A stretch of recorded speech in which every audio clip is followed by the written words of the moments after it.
السلام علیکم قدرمنو لیدونکو. په دغه ویډیو کې به تاسو ته وښیم که چیرې تاسو ته په واتساپ یا په مسنجر یا په نورو شبکو کې چا درته مسیج کړی وي او هغه یې درڅخه ډیلیټ کړی وي، نو حتما به ستاسو لپاره تلوسه پیدا کیږي چې دوی به موږ ته په مسیج کې څه لیکلي وي.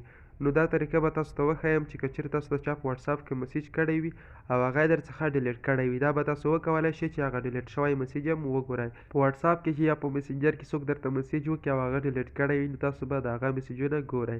نو راځئ چې تاسو ته دغه طریقه وښیو.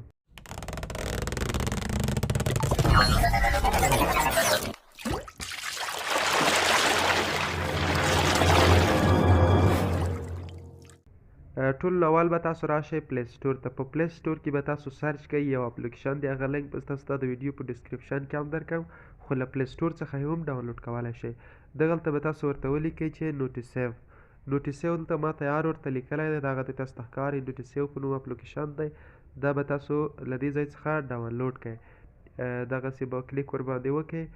په دې ځای کې به تاسو ته انسټال ولیکي، خو ما د مخکې نه ډاونلوډ کړی دی، صرف به یې اوپن کړم.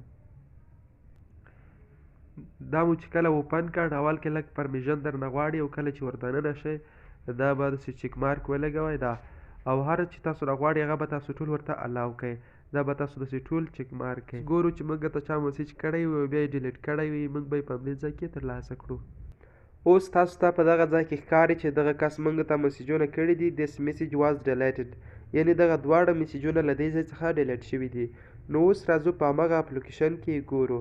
دغه د نوټیسیو اپلیکیشن را خلاصوو او دغسې یو ریفریش ورکوو. کله چې ریفریش ورکو نو موږ سره به هغه مسیجونه راشي. دا د تاسو ته ښکاري په دې ځای کې موږ ته دغه کس لیکلي دي چې څنګه یې، هغسې وخت او هر څه درته ښایي. لکه په واتساپ کې چې تاسو ته مسیج ښودل کېږي، دا هر څه به تاسو ته په همدې ځای کې هم ښودل کېږي. نو دغه کس موږ ته چې کوم مسیجونه کړي دي او بیا یې ډیلیټ کړي دي، دا دې موږ ته په دې ځای کې ښایي.